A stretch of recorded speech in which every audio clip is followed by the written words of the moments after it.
समझ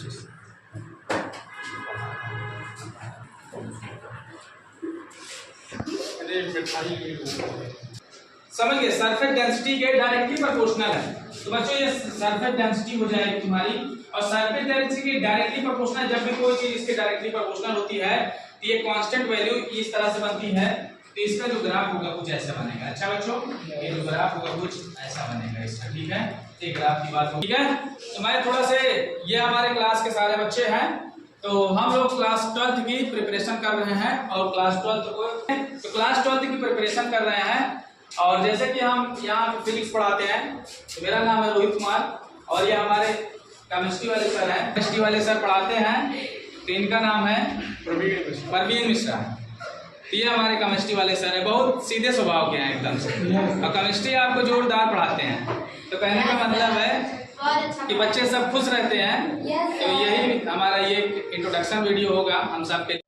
hello class, welcome back my YouTube channel exam pattern में आप सभी का एक बार फिर से जोरदार तरीके से सभी का वेलकम है। तो बच्चों आज हम लोग डिस्कस करने वाले हैं, क्या डिस्कस करेंगे? आज हम लोग डिस्कस करने वाले हैं electric field on an infinite plane sheet of charge, यानी कोई इनफाइनाइट प्लेन है, तो हम लोग डिस्कस करेंगे। चलिए वीडियो स्टार्ट करते हैं वीडियो को। और वीडियो स्टार्ट करने से पहले बच्चों फोकस ऑन द बोर्ड, ठीक है, बोर्ड फोकस कीजिए, और इधर उधर देखने के बजाय आप एकदम से बोर्ड फोकस कीजिए, ठीक है बच्चों। चीजों से बारीकी को, अगर किसी चीज को बारीक से फोकस करेंगे और देखेंगे बारीक से, तो क्या होगा कि आपको सारी चीजें एकदम एग्जैक्टली समझ में आएगी, ठीक है ना। हम सारी चीजों को कंसीडर अच्छे से कर पाएंगे, ठीक है, अच्छे से नहीं और अच्छे से हर चीज को कंसीडर करेंगे, एक एक चीज को हम लोग समझ के चलेंगे, ठीक है ना, रट्टा मारने की जरूरत ना पड़े। तो आप सबका यही फर्ज बनता है, यही ड्यूटी बनती है कि आप सब लोग अपना इधर उधर देखने के बजाय आप लोग बोर्ड फोकस करें, ठीक है। बस 10 मिनट के लिए, 15 मिनट के लिए, जब तक ये डेरिवेशन चलता है, तो डेरिवेशन पे आप लोग केवल ओनली वन डेरिवेशन पे फोकस करें, ठीक है। तो चलिए स्टार्ट करते हैं, अपने डेरिवेशन पे चलते हैं। तो बच्चों जैसे डेरिवेशन में आपको डायग्राम दिखाई दे रहा होगा, ठीक है, ये रहा डायग्राम, और डायग्राम आपको दिखाई दे रहा होगा, ठीक है। डायग्राम देखने से आपको कुछ तो समझ में आ रहा है, ठीक है, डायग्राम फिगर को देखने से आपको कुछ तो इसमें समझ में आ रहा है। तो बच्चों देखिए, तो वीडियो को शुरू करने से पहले जो हमारे व्यूअर्स हैं, तो गाइस आप लोग सब लोग चैनल को सब्सक्राइब कर लीजिए और लाइक कर दीजिएगा, जिससे आपको नोटिफिकेशन मिलता रहे है, और वीडियो अपलोड हो रही है तो आपको सारी जानकारी मिलती रहे, ठीक है। तो आप लोग चैनल को सब्सक्राइब कर लीजिएगा हमारे नए व्यूअर्स। तो बच्चों स्टार्ट करो। तो ये स्टार्ट करने से पहले हमें ये देखना चाहिए कि इस फिगर को समझना है, और इस फिगर में जो यहाँ पे जो बातें मेंशन है उसको हमें अच्छी तरह से कंसीडर करना है। तो बच्चे देख लीजिए कि यहाँ पे एक इनफाइनाइट प्लेन है, ठीक है ना, इनफाइनाइट प्लेन या इनफाइनाइट शीट कह सकते हैं, ठीक है। तो हम इस चीज को समझेंगे कि ये इनफाइनाइट क्यों है, आगे अभी समझेंगे। तो बच्चों पहले इस फिगर के बारे में देख लीजिएगा, इनफाइनाइट प्लेन या इनफाइनाइट शीट है, और इसके अंदर देखिए एक क्या है, ये एक सिलेंडर है, ठीक है, इसके अंदर एक सिलेंडर। बच्चों हमने सिलेंडर को हमने इसलिए इमेजिन किया है, सिलेंडर को इसलिए इमेजिन करने का रीजन ये था कि सिलेंडर को हम लोग इमेजिन करेंगे तो बच्चों आप गॉस लॉ अप्लाई कहाँ होता है, 3D शेप पे, यानी इनक्लोज्ड होना चाहिए, पूरी तरह से क्लोज होना चाहिए, जो सरफेस होना चाहिए हमारा पूरी तरह से क्लोज होना चाहिए। हम इस पे गॉस लॉ अप्लाई नहीं कर सकते क्योंकि ये शीट है, समझ गए ना, ओपन है। तो कहने का मतलब इनक्लोज एरिया पे हमें गॉस लॉ अप्लाई होता है। तो बच्चे हम यहाँ पे जो इनक्लोज शेप होगा वो एक सिलेंडर होगा, ठीक है। तो अगर पूछा जाए कि बच्चे ये सरफेस कैसा था, ये गॉसियन सरफेस जो हमारा था सिलेंड्रिकल था, ठीक है ना, गॉसियन सरफेस हमारा था सिलेंड्रिकल था। तो बच्चों चले जाए सिलेंड्रिकल की बात कर लिया जाए और इसके बारे में। तो बच्चों जैसे कि ये सिलेंड्रिकल, ये सेंटर से आप देख लीजिए, सीट के जो सेंटर से हमने x दूरी पे, ठीक है ना, x डिस्टेंस पे हमने इलेक्ट्रिक फील्ड फाइंड करना है, समझ गए ना, कहाँ पे, x डिस्टेंस पे हमें इलेक्ट्रिक फील्ड फाइंड करना है। तो बच्चों देख लीजिए कि इसमें पहले तो ये बात देख लीजिए कि इसमें कितने सरफेस बनते हैं, ये बात हम कंसीडर करना चाहिए, कितने सरफेस बनते हैं। तो बच्चों आपको दिखाई दे रहा होगा कि आप काउंट करके बता सकते हैं कि सिलेंडर शेप में कितने सरफेस आपको दिखाई दे रहा है, बताइए। अरे तो पुरानी बात हो चुकी है भाई, इसके बारे में तो हम तो पहले ही डिस्कस कर चुके हैं ना, अब तो हमें समझ में आ जाना चाहिए कि सिलेंड्रिकल शेप में कितने शेप हैं, अरे कितने सरफेस है, 3 है ना, ठीक है। तो देखिए भाई एक सरफेस ये बन रहा है, इसका क्रॉस सेक्शन एरिया पे देखिए, सिलेंडर क्रॉस सेक्शन एरिया पे देखिए, इसका से मतलब एक सरफेस ये बन रहा है और दूसरा सरफेस ये बन रहा है, समझे ना बच्चों। तो थोड़ा से तो कहने का मतलब ये पेज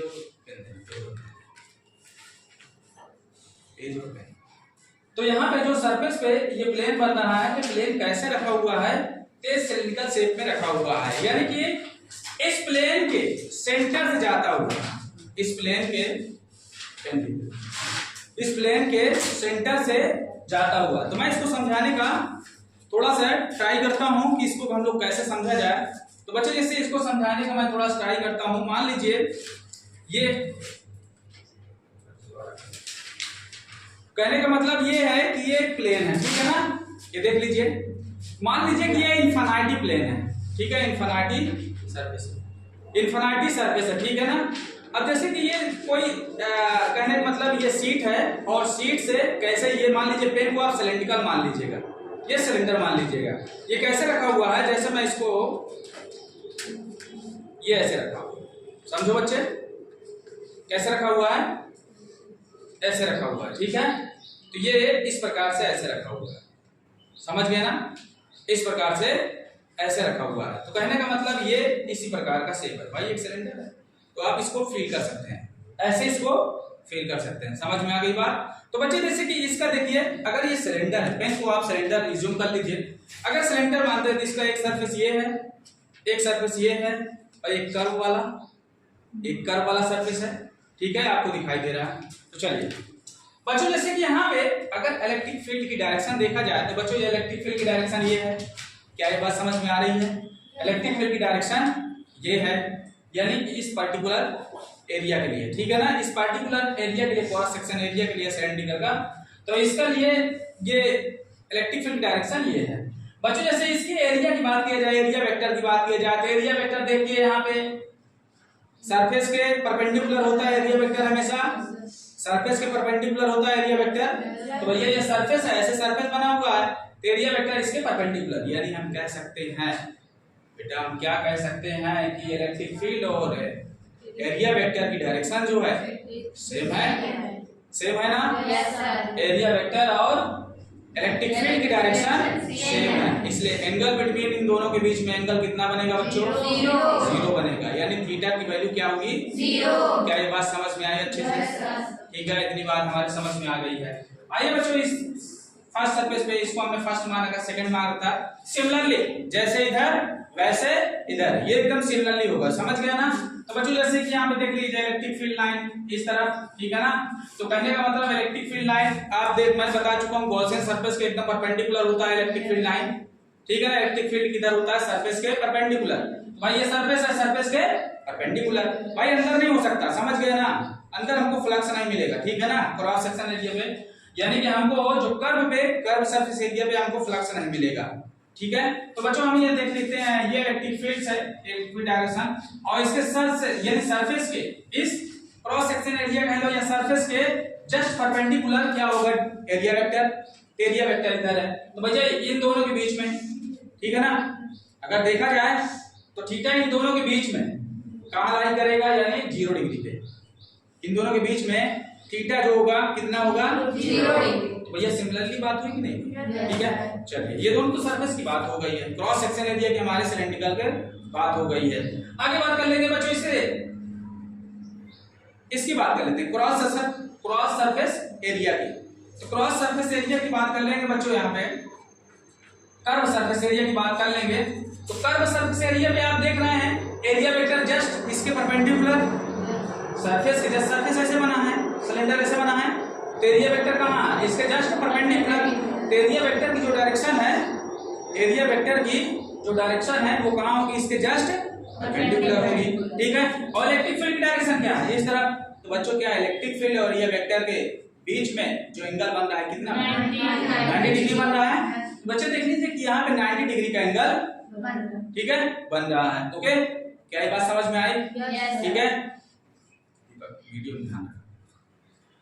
तो यहाँ पे ये रहा इलेक्ट्रिक फील्ड की डायरेक्शन और यहाँ एरिया वेक्टर डायरेक्शन। तो सरफेस पे बच्चों हमें कितना एंगल मिलेगा? 90 डिग्री, यानी 90 डिग्री बनेगा ना, कहें 90 डिग्री एंगल निकलेगा। तो बच्चों यहाँ पे फ्लक्स कितना होगा? 0 होगा। cos 90 का मान 0, cos 90 की वैल्यू 0। तो हम कह सकते हैं कि यहाँ फ्लक्स हमारा 0। समझ में आ गई ये बात? ठीक है। तो हमें कह सकते हैं कि हमें फ्लक्स कहाँ मिलने वाला है? एक इस एरिया पे और एक इस एरिया पे। इतनी बात समझ में आ गई? तो बच्चों अब आगे बात कर लेते हैं। ठीक है, अब डेरिवेशन की स्टार्टिंग करते हैं। तो बच्चों हम लोग अगर हम देखा जाए तो इस सरफेस पे यानी इस क्रॉस सेक्शन एरिया पे, इस क्रॉस सेक्शन एरिया पे यानी पहला surface, first, second and third, ठीक है ना। तो सब में हम फ्लक्स देख लेते हैं ये कितना होगा। तो बच्चों अगर हम पहले सरफेस की बात करना चाहें φ1, तो बच्चों φ1 अगर हम पहले सरफेस की बात करें, फर्स्ट सरफेस की बात करें, तो बच्चों जैसे कि हमारा जो यहाँ पे E D A cos theta, ठीक है बच्चों, ये बनेगा हमारा electric flux. Yes sir. Angle कितना मिल रहा है मुझे फर्स्ट सरफेस पे? 0 डिग्री मिल रहा है। तो आप इसको पुट अप कीजिए, एंगल 0 डिग्री। cos 0 होगा बच्चों? Yes sir. अच्छा होगा ना cos 0? यस। तो बच्चों जब cos 0 हो जाएगा तो मुझे EDA मिलेगा बच्चों।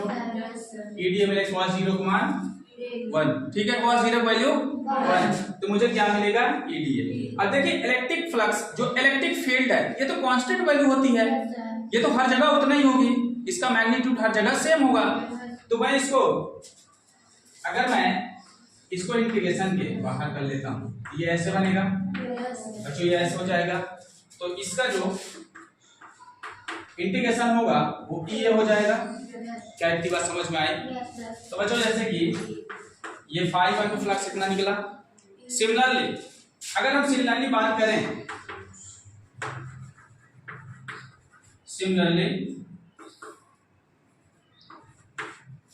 अगर हम इसी तरह एकदम थर्ड वाले सरफेस पे देखें तो इतना ही होगा बच्चों, बताओ इतना ही होगा।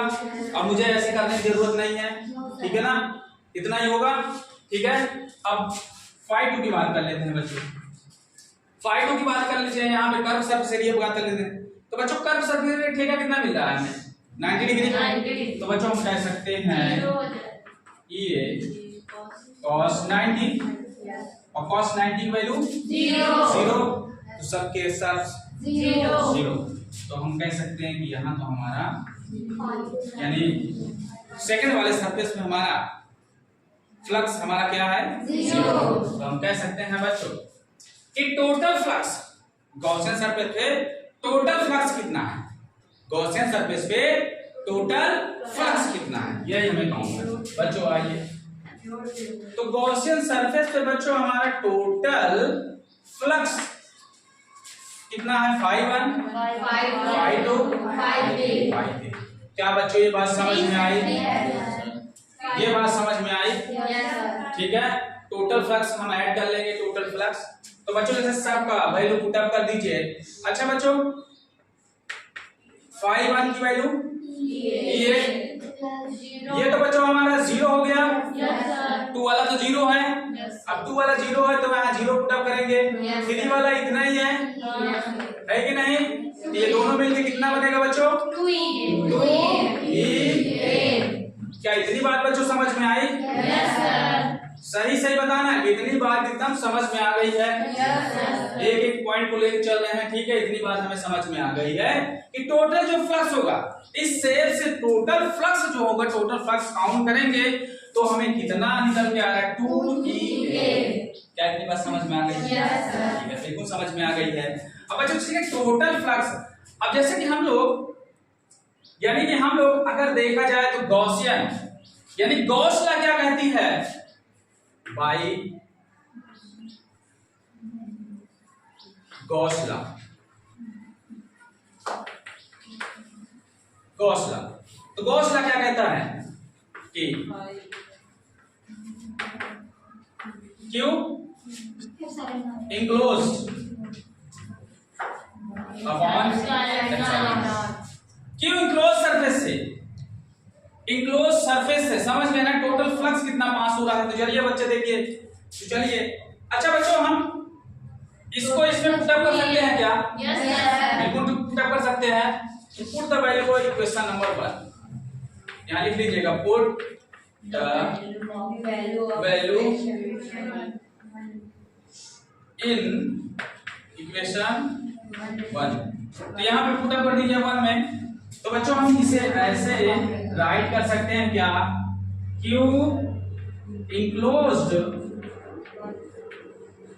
enclosed by epsilon naught is equal to E A। क्या बच्चों इतनी बात समझ में आई? Yes, sir. इतनी बात समझ में आई? Yes, sir. ठीक है, मुझे लगता है कितनी बात आपको समझ में आ गई है। ठीक, नेक्स्ट आगे। तो बच्चों अब देखिए क्यों इंक्लोज सरफेस पे कितना चार्ज होगा हमें ये देखना है। ठीक है, अच्छा बच्चों यहाँ पे देखिए, अब बताइए मतलब क्वेश्चन ये है कि क्यों इंक्लोज सरफेस हम किसे मानेंगे। ठीक है, तो बच्चों देख लीजिए हमारा जो क्यों इंक्लोज सरफेस है, एक ये और ये यहाँ पे, समझ गए ना, ये अंदर की तरफ कुछ ऐसा ही है। अंदर से अगर देखा जाए इस वाले, ठीक है ना, इस वाले सिलेंडर का शेप अंदर कुछ ऐसा है। तो यहाँ पे जो देख रहे हैं इनफिनिटी शीट पे चार्ज डिस्ट्रीब्यूटेड है, चार्ज डिस्ट्रीब्यूटेड है। देखो यहाँ हर जगह चार्ज डिस्ट्रीब्यूटेड है। तो बच्चों जैसे कि अगर हम देखें इस क्रॉस सेक्शन एरिया पे देखा जाए, इस क्रॉस सेक्शन एरिया पे देखा जाए कितना चार्ज डिस्ट्रीब्यूटेड है, तो बच्चों कुछ इस प्रकार से चार्ज यहाँ पे डिस्ट्रीब्यूटेड है। ठीक है बच्चों, तो उसके लिए हमें क्या करना पड़ेगा कि क्रॉस सेक्शन एरिया पे कितना चार्ज डिस्ट्रीब्यूटेड है, समझ गए ना। तो गॉसियन लॉ कहाँ अप्लाई होता है, यानी कि 3D शेप के अंदर, समझ गए ना, कितना चार्ज डिस्ट्रीब्यूटेड है इंक्लोज सरफेस पे। तो भैया इंक्लोज सरफेस हमारा ये बनेगा, तो यहाँ पे देखते हैं कितना चार्ज डिस्ट्रीब्यूटेड। तो भैया इसको कैसे फाइंड करेंगे, तो भैया यहाँ पे हम इसको फाइंड करने के लिए हम सिग्मा लेते हैं, जैसे हमने कल लिया था। कल बच्चों आपने देखा था, कल हमने क्या लिया था, लैम्डा लिया था। Yes, sir. और लैम्डा क्या था बच्चों, Q अपॉन यानी L था। Yes, sir. बच्चों यही था। Yes, sir. हाँ, चार्ज अपॉन लेंथ था कि नहीं, Yes, sir. यानी कि जो वायर थी, वायर में से जितने चार्ज यहाँ पे थे, तो कहने का मतलब 1 मीटर अगर देखा जाए 1 मीटर वायर में कितने चार्ज पास हो रहे हैं। ठीक है ना, कितने चार्ज 1 मीटर के वायर में, यहाँ पे ये तो इनफिनाइट थी, इनफिनाइट वायर था, तो 1 मीटर के वायर में कितना चार्ज होगा ये हमें कैसे मालूम चलेगा कि अगर देख लिया जाए कि 1 मीटर के वायर में अगर हमसे देखा जाए कि बच्चों 1 मीटर के वायर में 1 लैम्डा चार्ज पास हो। ठीक है, चार्ज होगा 1 मीटर के वायर में 1 लैम्डा, 2 मीटर के वायर में 2 लैम्डा, और 3 मीटर के वायर में 3 लैम्डा। क्या ये बात समझ में आ गई? अगर हम मान लिया जाए कि 1 मीटर के वायर में, मान लीजिए पूरी लंबाई ये थी ना, तो 1 मीटर के वायर में कितना चार्ज होगा, लैम्डा होगा, कह सकते हैं ना। Yes, sir. तो Q इज इक्वल हम क्या लिख सकते थे, लैम्डा L। यही तो दिक्कत है। Yes, sir. आज भी वही कहानी देखिए, आज भी वही कहानी देखिए। अब बच्चों कल क्या था कि एक थिन वायर था, समझ इनफिनिटी वायर था, आज हमारा सिलेंडर है यहाँ पे। ठीक है, तो सिलेंडर में आपने देखा है क्रॉस सेक्शन एरिया होता है, समझ गए ना। यहाँ पे क्या है, एरिया है। Yes, sir. Cross section area पे कितना चार्ज है ये हमें काउंट करना है। तो बच्चों देख सकते हैं कि यहाँ पे हम लोग सिग्मा लिए, ठीक है ना, सिग्मा लिए हैं। तो सिग्मा यहाँ पे क्या है, sigma is equal charge upon area, charge upon area. तो बच्चों हम कह सकते हैं, क्या कह सकते हैं कि सिग्मा इज इक्वल, अगर चार्ज अपॉन एरिया है तो बच्चों हम इसे कह सकते हैं कि कूलाम पर मीटर स्क्वायर। बच्चों यही कह सकते हैं कूलाम पर मीटर स्क्वायर। तो बच्चों हम कह सकते हैं कि 1 मीटर के एरिया में, 1 मीटर के एरिया, जैसे मैंने 1 मीटर के लेंथ में, तो 1 मीटर के एरिया में कितना चार्ज होगा। तो मैं कह सकता हूं कि 1 मीटर के एरिया में 1 सिग्मा चार्ज, 2 मीटर के एरिया में 2 सिग्मा चार्ज, 3 मीटर के एरिया में 3 ठीक है ना। 3 सिग्मा चार्ज और 4 मीटर के एरिया में 4 सिग्मा। तो मैं कह सकता हूं बच्चों कि यहाँ पे अगर मैं इसका एरिया ए मान लूं तो ए एरिया के मतलब ए एरिया में कितना चार्ज होगा, तो मैं कह सकता हूं बच्चों Q इज इक्वल सिग्मा ए। क्या इतनी बात समझ में आई? हाँ, 1 मीटर रखता तो 1 सिग्मा होता, 2 मीटर रखता तो 2 सिग्मा होता, 3 मीटर रखता 3 मीटर स्क्वायर रखता तो 3 सिग्मा होता। तो इसी मैंने ए मीटर स्क्वायर रखा तो कितना सिग्मा होगा, कितना चार्ज होगा। क्या समझ में आ गई ये बात कि हम Q इज इक्वल क्या लिखेंगे, लैम्डा सिग्मा। समझ गए ना? Q इज इक्वल हम लिखेंगे सिग्मा। तो बच्चों यहाँ पे हम लिख सकते हैं क्या, सिग्मा ए। ये बात सबको समझ में आया? ये कौन सा है, ये क्रॉस सेक्शन एरिया है। ये कौन सा है यहाँ पे, जो क्रॉस सेक्शन एरिया वाला है, ठीक है। तो यहाँ पे बच्चों हम लिख सकते हैं, क्या लिख सकते हैं, समझ में आ गई बात? अभी नहीं काटेंगे, आप देख लीजिए ये एरिया है, एरिया है। तो बच्चों जैसे कि एरिया कौन से शेप का है, ये कौन सा सर्किल का शेप का है, ये एरिया एक सर्किल का शेप का है। तो सर्किल का एरिया क्या होता है बच्चों, सर्किल का एरिया क्या होता है, पाई आर स्क्वायर, बताओ ना, पाई आर स्क्वायर होता है। सर्किल का एरिया पाई आर स्क्वायर होता है। तो भैया pi r square, pi r square से पाई आर स्क्वायर, आप ऐसे भी काट सकते थे, समझ गए ना। तो यहाँ इसको समझाने के लिए दिया है कि इसका एरिया हम बात कर रहे हैं, तो एरिया को शो करेंगे। तो पाई आर स्क्वायर कट गया। अब जरा E इज इक्वल निकाल लीजिए, जरा हमको बता दीजिए यहाँ से फाइंड करके कि सर E इज इक्वल कितना आया, जरा फाइंड करके हमको बताइए कि E इज इक्वल कितना आया। तो बच्चों हम फाइंड करके, तो बताइए, बताओ बच्चों, E इज इक्वल 2 को इस तरफ ट्रांसफर कर दीजिए, इज इक्वल इस तरफ। तो भैया क्या बनेगा, क्या क्या बचा है, सिग्मा अपॉन 2 एप्सिलॉन नॉट, क्या यही बनेगा? देख लो, देख लीजिए, क्या यही बनेगा? देख लीजिए। तो मेरा इलेक्ट्रिक फील्ड निकल के कितना आया, सिग्मा अपॉन 2 एप्सिलॉन नॉट। ये हमारा इलेक्ट्रिक फील्ड निकल के आया। हमने फाइंड कर लिया कि ये हमारा इलेक्ट्रिक फील्ड किसी इनफाइनाइट वायर पे ये कब होगा, जब उसके अंदर एक सिलेंडर शेप रखा हो तब होगा। तो सिलेंडर शेप पे, इसके सरफेस पे, ठीक है ना, कितना इलेक्ट्रिक फील्ड जनरेट होगा वो हम कह सकते हैं A is equal sigma upon 2 epsilon not. Okay, क्या बात समझ में आई? ठीक है। अब देखिए बच्चों, यहाँ हमने ऐसे क्यों नहीं काटा, जानते हो क्यों? यहाँ पे हम इसका एरिया दिखाएंगे, एरिया शो करेंगे। तो फिर भैया अगर एरिया नहीं शो करेंगे बच्चों, तो यहाँ इस आर का क्या मतलब होगा, हाँ, सिलेंडर का जो क्रॉस सेक्शन एरिया है उसका रेडियस, सर्किल है तो रेडियस होगा, है कि नहीं? इसका रेडियस इस आर का क्या मतलब था, इसलिए दिखाना पड़ा। अच्छा बच्चों, तुम्हें ये दिखाई दे रहा होगा कि इसके सेंटर से, यानी कि ये जो सीट है, सीट के सेंटर से x डिस्टेंस पे इलेक्ट्रिक फील्ड था। बताओ ना, x डिस्टेंस पे इलेक्ट्रिक फील्ड था, इधर भी x डिस्टेंस पे इलेक्ट्रिक फील्ड था। और इन दोनों पे हमें इलेक्ट्रिक फील्ड का जो एडिशन मिला है, कितना मिला, 2EA मिला, ठीक है। तो ये x कहाँ गया, x की कोई बात ही नहीं हुई। सोचने वाली बात है कि भाई x का क्या मतलब था। अगर हम x डिस्टेंस पे देखिए, अगर हम इलेक्ट्रिक फील्ड निकालते हैं, आप सोचिए जरा कि हमने बताया यदि किसी पॉइंट पे आप इलेक्ट्रिक फील्ड फाइंड करते हैं तो r दूरी पे फाइंड करते हैं।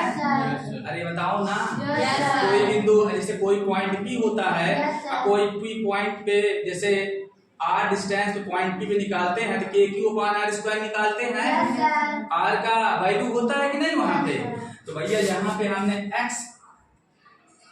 यानी x दूरी पे हमने इलेक्ट्रिक फील्ड फाइंड किया, तो x² क्यों नहीं हुआ, जानते हैं?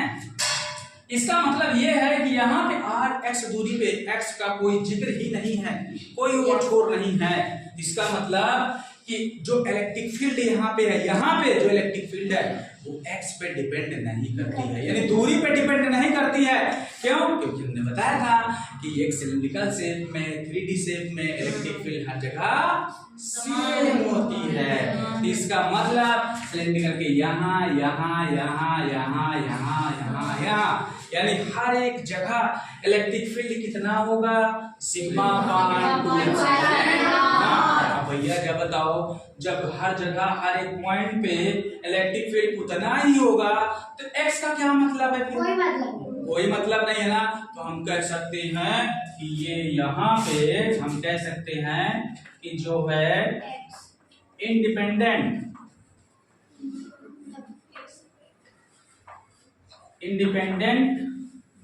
ऑफ x, ठीक है ना। तो x क्या है? इंडिपेंडेंट है, समझ गए ना। x पे जो x डिस्टेंस पे जो इलेक्ट्रिक फील्ड है, x का कोई मतलब नहीं है, उससे कोई डिपेंड नहीं करता, समझ गए ना। x पे डिपेंड नहीं करता इलेक्ट्रिक फील्ड। क्या बच्चों ये बात समझ में आया? बताइए, ये बात समझ में आया? चलो मैं इसको समझा देता हूँ। मैं अभी कहा था कि ये इनफिनिटी क्यों दिया गया, समझ गए ना।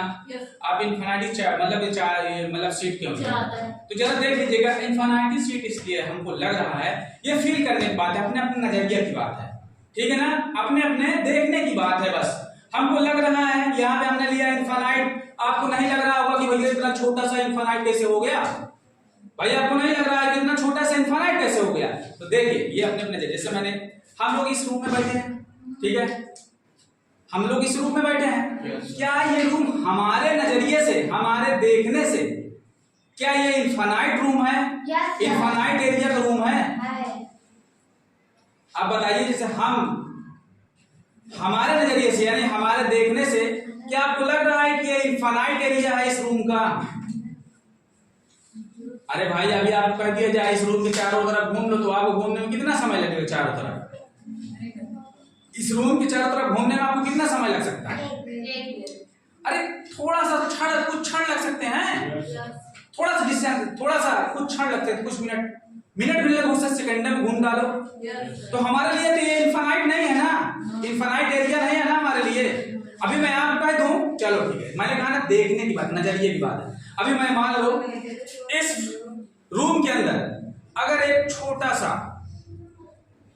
छोटू सा अगर यहाँ पे मच्छर कह दिया जाए, उसके लिए है, समझ गए ना, ये तो आप चींटा कह दी, ठीक है, और उसको छोड़ दिया जाए, तो क्या उसके लिए ये रूम इनफिनिटली होगा, इनफिनिटी एरिया होगा? अभी उसको पहले बेटा जाओ घूम के आओ, पूरे रूम में घूम के आओ, पूरा एरिया कवर करके आओ, तो क्या उसके लिए इनफिनिट नहीं होगा ये रूम? टफ होगा ना उसके लिए। देखेगा अरे भैया बहुत बड़ा रूम है, कैसे घूम पाएंगे, तो उसके लिए हो गया ना भाई। अपने नजरिए से तुरंत घूम लिया, अपने नजरिए से कुछ नहीं लग रहा था, लेकिन उसके हिसाब से तो ये इनफिनिट है ना। अभी तुम्हारे नजरिए से कैसे? अभी तुमको कह दिया जाए बच्चों ऐसा है, तुम जाओ पूरा आकाश की सैर करके आओ, ठीक है ना। अभी कह दिया जाए कि जाओ आकाश की सैर करके आओ, क्या ये पूरा जो एटमॉस्फेरिक है ये क्या इनफिनिट है तुम्हारे लिए? तुम्हारे लिए तो इनफिनिट है भाई। पता नहीं क्या आकाश के ऊपर भाई, कहने का मतलब स्पेस में इतना बड़ा, हमारे लिए तो इनफिनिट हो गया ना। तो कहने का मतलब ये देखने की बात है, अपने अपने नजरिए की बात है, समझ गए ना। हम अपने अपने एंगल से देखेंगे तो भाई साहब अपने अपने नजरिए की बात है कि ये इनफिनिट है। तो हम वही कह रहे हैं कि कहने का मतलब आप इस चार्ज यानी इस शीट को इनफिनिट एरिया में क्या कर सकते हैं? एज्यूम कर सकते हैं, समझ गए ना यहाँ पे। तो कहने का मतलब ये सारी बातें आपको समझ में आ गई होगी, अच्छे समझ में आई होगी। बाकी बच्चों जो बात कहने का मतलब अगर कोई बात आपको नहीं समझ में आती है तो आप क्या कीजिए कि कमेंट में कमेंटेड कीजिएगा, और कमेंट बॉक्स में आप कमेंट कीजिए और सारी बात आपको बताई जाएगी। और अगर कोई डाउट्स हो तो डाउट्स भी आप पूछ सकते हैं, लेकिन कमेंट करना ना भूलें और अपने साथियों को ज्यादा से ज्यादा वीडियो को शेयर करें। बोर्ड एग्जाम में आपको अच्छे मार्क्स लाना है तो बच्चों आप ठान लीजिए, तुरंत आपको मेहनत करना, हार्ड वर्क करते रहना है। डेली बेस पे आपको हर एक डेरिवेशन जितना पीछे का हो चुका है बच्चों, ये हमारा सेकंड चैप्टर है, तो जितना पीछे का हो चुका है सारे डेरिवेशन को आप अच्छे से कवर कीजिए। और मैं चाहता हूं कि आप टेस्ट हो तो टेस्ट में भी अच्छे मार्क्स लेके आए और टेस्ट भी ट्राई करते रहें, यानी चैप्टर वाइज टेस्ट लगाइए, चाहे वीकली टेस्ट लगाइए, मंथली टेस्ट लगाइए, आप जैसे भी चाहें वैसे ट्राई कर सकते हैं। तो बच्चों मैं चाहता हूं कि ये सारी बातें आपको एकदम अच्छे से कंसीडर हो चुकी है, हमने कंसीडर भी कर लिया है। तो ये सारी बातें मैं सोचता हूं कि ये सारी बातें इसमें समझने में आपको जरा भी प्रॉब्लम्स नहीं क्रिएट होगी, जरा भी प्रॉब्लम आपको नहीं लगी होगी ये सारी बातें समझ में, क्योंकि देखिए इसमें से आधी बातें, आधी ज्यादा बातें है कि नहीं, मैक्सिमम बातें हम कर चुके हैं पहले ही। ये हमारे लिए समझना जैसे हलवा टाइप है, समझ गए ना। तो बच्चों चलिए आज के लिए इतना ही, थैंक्स फॉर वॉचिंग। समझ में आया होगा बच्चों। जैसे कि इसकी डायरेक्शन अगर आपको फाइंड करना है तो डायरेक्शन के लिए आप एकांक सदिश का यूनिट वेक्टर का प्रयोग कीजिएगा। यहाँ पे डायरेक्शन के लिए आप यहाँ पे ऐसे लगा दीजिएगा यूनिट वेक्टर, समझ गए ना। ये डायरेक्शन फाइंड हो जाएगी आपकी, ये डायरेक्शन हो गई, समझ गए ना। अगर जैसे कि मैं इसकी फिगर की बात करूं, अगर जैसे मैं इसका ग्राफ की बात करूं तो बच्चे ग्राफ कुछ इस प्रकार से बनेगा, क्योंकि जो इलेक्ट्रिक फील्ड है ना वो डायरेक्टली प्रोपोर्शनल है किसके, ठीक है ना, समझ गए, सरफेस डेंसिटी के डायरेक्टली प्रोपोर्शनल है। तो बच्चों ये सरफेस डेंसिटी हो जाएगी तुम्हारी, और सरफेस डेंसिटी के डायरेक्टली प्रोपोर्शनल, जब भी कोई चीज इसके डायरेक्टली प्रोपोर्शनल होती है तो ये कांस्टेंट वैल्यू इस तरह से बनती है, तो इसका जो ग्राफ होगा कुछ ऐसा बनेगा। अच्छा बच्चों ये जो ग्राफ होगा कुछ ऐसा बनेगा इसका, ठीक है। ये ग्राफ की बात हो गई। तो मुझे लगता है कि ये सारी की सारी बातें आपको समझ में आ गई है।